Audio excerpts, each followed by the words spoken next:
Depuis près de 20 ans à présent, nous produisons des documentaires indépendants sur l'agriculture et les techniques agricoles du monde entier. Nos projets cinématographiques, publiés en plusieurs langues sur DVD et en streaming, nous ont déjà emmenés dans la plupart des régions agricoles les plus importantes du globe. Sur notre chaîne YouTube, nous donnons toujours un aperçu de notre travail. Aujourd'hui, ce court-métrage vous emmène au Brésil.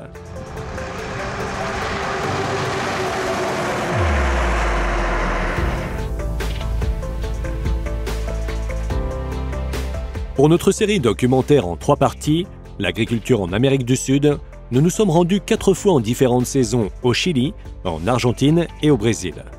Au Brésil, nous avons surtout filmé la récolte du soja, mais aussi la culture de la canne à sucre.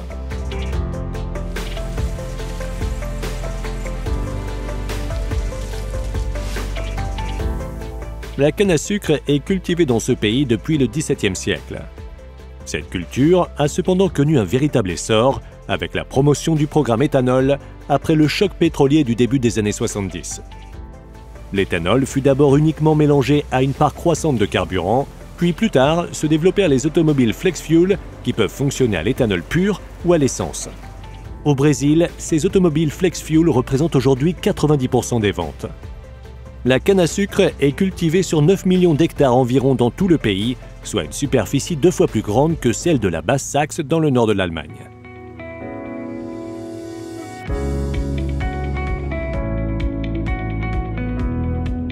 Ribeirão Preto, ville de 650 000 habitants située dans la région de São Paulo, se trouve au centre de la culture sucrière.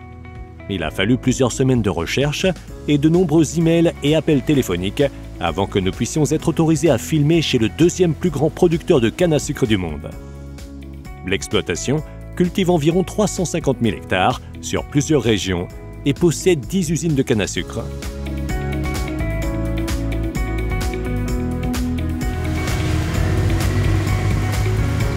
La récolteuse de 300 chevaux coupe d'abord les feuilles vertes supérieures des plantes, mesurant plus de 4 mètres avec une essimeuse, ou topper. Les vis sans fin latérales permettent l'entrée régulière des plantes.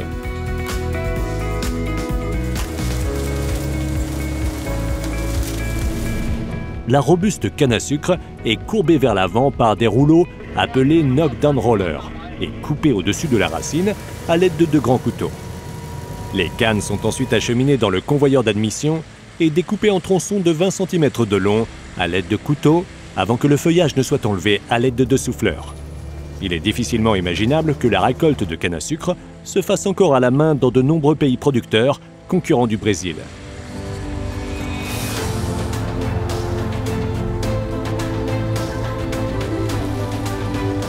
De nombreux véhicules spectaculaires sont utilisés pour la logistique des immenses plantations.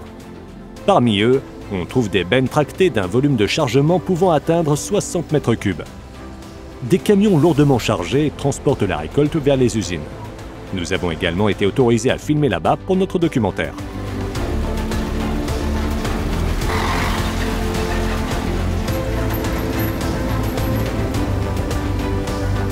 La canne à sucre est une culture qui s'étend sur plusieurs années et sera récoltée 5 fois dans cette exploitation.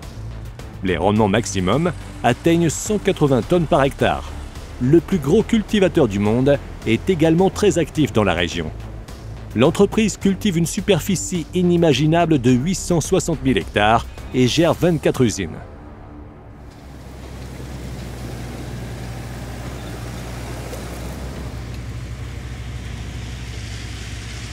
La culture de la canne à sucre n'est pas sans susciter des controverses dans certaines régions du Brésil. Nous abordons également ce sujet dans notre série de films. Pour notre série documentaire « L'agriculture en Amérique du Sud », nous avons visité plusieurs exploitations lors de la récolte de la canne à sucre afin d'en apprendre plus sur le processus de culture, les véhicules utilisés, la logistique et les usines. Ces films, produits sans publicité ni sponsor, sont disponibles en DVD et sur notre nouvelle plateforme de vidéo à la demande www.farmworld.tv. Nous remercions tous les téléspectateurs pour leur soutien sans faille.